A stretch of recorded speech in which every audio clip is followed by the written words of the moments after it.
എനിക്ക് അഭിമാനത്തോടെ പറയാൻ പറ്റുന്ന ഒരു സിനിമയെന്ന് പറഞ്ഞു കഴിഞ്ഞാൽ അദ്ദേഹത്തിൻ്റെ കൂടെ വർക്ക് ചെയ്യാൻ കഴിയും. പപ്പേട്ടൻ്റെ കൂടെ വർക്ക് ചെയ്യുക എന്നുള്ള ഒരു വലിയ കാര്യമാണ്. അപ്പോൾ അദ്ദേഹം എന്നെ ക്ഷണിച്ചതാണ്, എന്നെ വിളിച്ചതാണ് ഇങ്ങനെ വർക്ക് ചെയ്യാൻ. ഞാൻ നേരത്തെ പറഞ്ഞ പോലെ വേവ് ലെങ്ത്തിലുള്ള ഒരു ഫാമിലി ക്രിയേറ്റ് ചെയ്യുന്ന കൂട്ടത്തിൽ ആർട്ട് ഡയറക്ടർ എന്ന് പറഞ്ഞൊരു പോസ്റ്റ് ഒഴിഞ്ഞ് കടന്നിരുന്നു. ഇദ്ദേഹത്തിൻ്റെ ഒരു സ്വഭാവം അനുസരിച്ച് എല്ലാം വിട്ടുതരും, അല്ലാതെ നമ്മൾ പിറകെ നടന്ന് പിടിക്കത്തൊന്നുമില്ല. ഏകദേശം കാര്യങ്ങൾ മനസ്സിലാക്കി കഴിഞ്ഞാൽ പിന്നെ എൻ്റെ ജോലിയാണ്. പപ്പേട്ടന് ഈ ഗന്ധർവൻ്റെ കാര്യം പറയുകയാണെങ്കിൽ, ഗന്ധർവൻ ചെയ്യുന്ന സമയത്ത് എന്നോട് പറഞ്ഞത് സ്പെഷ്യൽ എഫക്ട്സ് ഇല്ലാത്ത കാലമാണ്, അത് ഓർക്കണം. ഈ ഗ്രാഫിക്സ് ഒന്നുമില്ല, അനിമേഷൻ ഇല്ല, VFX ഇല്ല. ഫാൻറ്റസി ക്രിയേറ്റ് ചെയ്യുന്നതിന് ലൈവായിട്ടുള്ള സപ്പോർട്ട് വേണം, അതാണ് പുള്ളിയുടെ ആവശ്യം. അപ്പം ഇത് ഭയങ്കര ചലഞ്ചിങ് ആണ്. അത് ഒരുപാട് കൊച്ചു ടെക്നിക്സ് നമ്മൾ ലൈവായിട്ട് ഷൂട്ട് ചെയ്യുമ്പോൾ തന്നെ കിട്ടണം.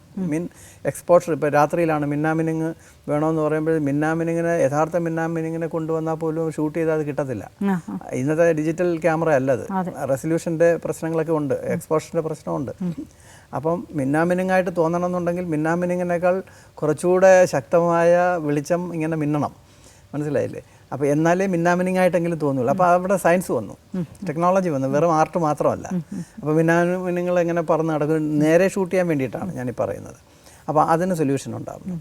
ചിത്രശലഭങ്ങൾ പറന്ന് നമ്മുടെ മുമ്പിൽ കൂടെ, പകലാണത്, പകല് പറന്ന് നടക്കണം. അപ്പോൾ ശലഭങ്ങളെ നമുക്ക് നമ്മുടെ ഷോട്ടിലേക്കൊന്നും അതിന് കിട്ടത്തില്ല. അപ്പോൾ നമ്മൾ സൃഷ്ടിച്ചെടുക്കണം. അതുപോലെ ഈ പാല പൂക്കുന്നത്, പാലപ്പൂ മുഖത്ത് വീഴുന്നത്, അത് ഓരോ പൂവിൻ്റെയും ക്ലോസപ്പ്, ഇങ്ങനെയൊക്കെ അനവധിയായിട്ടുള്ള ഡീറ്റെയിലിംഗ് ഉണ്ട്. പിന്നെ ഒരു മരം ഒടിഞ്ഞ് വീഴുമ്പോൾ അതിൽ നിന്ന് ബ്ലഡ് വരുന്നത്, പിന്നെ ഗന്ധർവൻ പുകയിൽ നിന്ന് ഇറങ്ങി വരുന്നത്, മനസ്സിലായില്ലേ, ആകാശത്ത് നിന്ന് പ്രത്യക്ഷപ്പെടുന്നത്, അത് ക്രിയേറ്റ് ചെയ്യുക എന്ന് പറയുന്നത് ഒരു വലിയ ചലഞ്ച് തന്നെയാണ്. അതിനകത്ത് നമുക്ക് ഫുൾ ഫ്രീഡം തന്നു എന്നുള്ളതാണ് അദ്ദേഹത്തിൻ്റെ ഒരു വലിയ മികവ്. എന്നിട്ട് ഓരോ ഷോട്ട് എടുക്കുമ്പോഴും അദ്ദേഹം അപ്രീഷിയേറ്റ് ചെയ്യും. അങ്ങനെ ഒരു തോളത്തൊരു തട്ടേ ഉള്ളൂ, അത് മതി, എനിക്കും അത് മതി. അപ്പോൾ അങ്ങനെ നന്നായിരുന്നു എന്ന് പറഞ്ഞാൽ മതി. പിന്നെ ഈ പറഞ്ഞതുപോലെ അതൊരു വല്ലാത്ത ഒരു അനുഭവമായിരുന്നു.